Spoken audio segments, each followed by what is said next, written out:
in life. And all of us, at some point in time, would have experienced interruption. And in our scripture text this morning,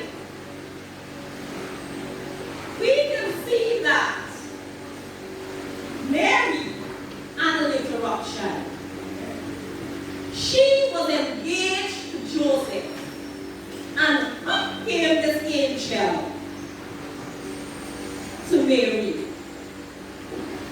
And he said to her,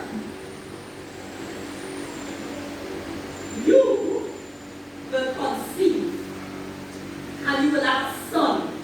Come on.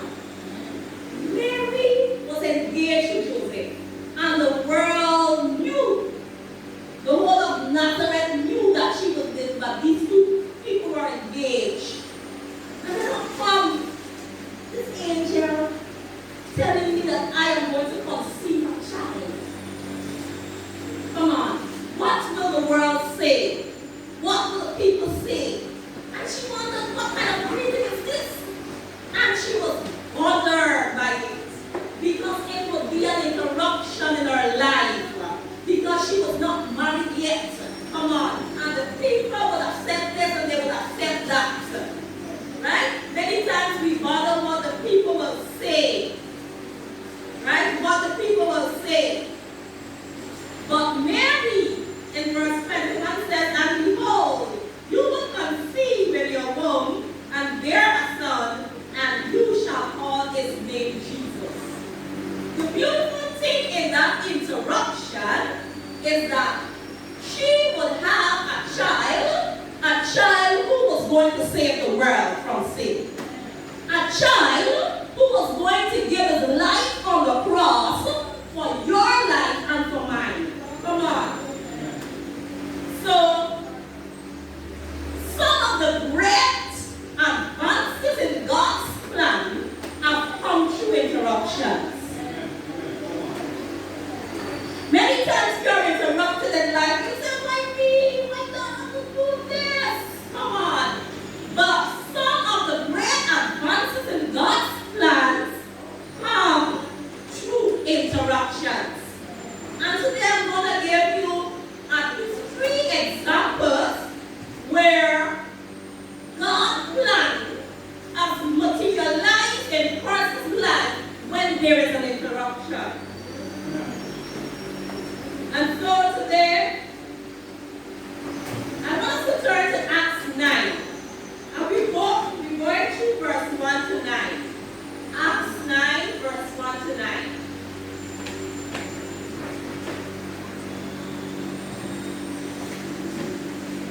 Many of us might be saying today, well, you know, church,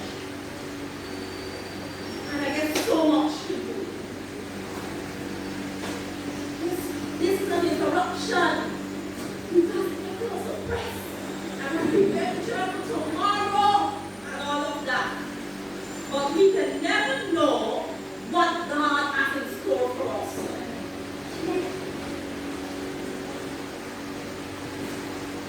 Are you there in Acts?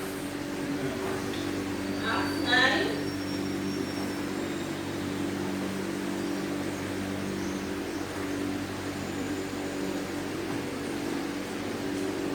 Verses 1 to 9. And somebody read to me.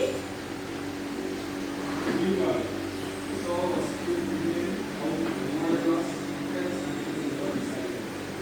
He went to Itus and asked him for an address to the synagogues in Damascus, so that he found anyone who belonged to the Jews, whether man or woman, he might take them as a prisoner to Jerusalem.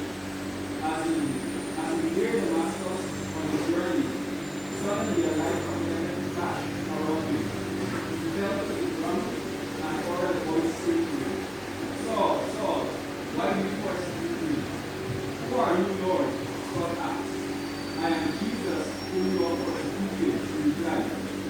Now get up and go into the city, and you will be told what you must do. The men traveling with Saul stood there speechless. They heard the song, but they did not see anyone. Saul got up from the ground, and when folk his eyes could have seen nothing. So they left him at the hand to Damascus. For 3 days he was blind, and did not eat or drink anything. Saul, the Jewish zealot, he was prosecuting early Christians. His job was to prosecute the Christians. In other words, he would kill them. Saul was a serial killer. Come on. He was a serial killer. But God had his eyes on Saul. God had his hand on Saul. Come on. And so when Saul was on his mission to prosecute the Christians, he was in Damascus. And there he was struck blind by Jesus himself. And he was led into the city. He was there for 3 days. And God told him that he would send someone. He did not eat, he did not drink. God also speak to that person that you want to meet Saul. I want you to touch him. You know?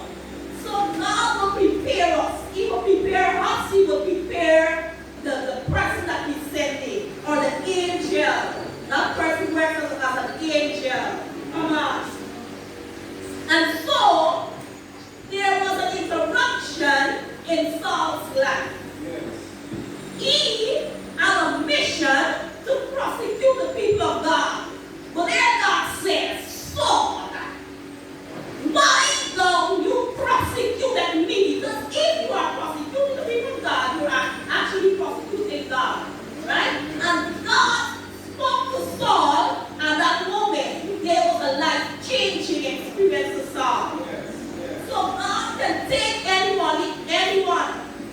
He can take you from the prison and put you on the pulpit. Amen. He can take you from the pit and put you on the pulpit. It doesn't matter. Right? It doesn't matter who you are. God has a way of changing us. He has a way. He can do as much as we want, but he knows how to get us. And so, Saul had an interruption in his life. But that interruption was a life-changing interruption, and it had a huge implication for Christians.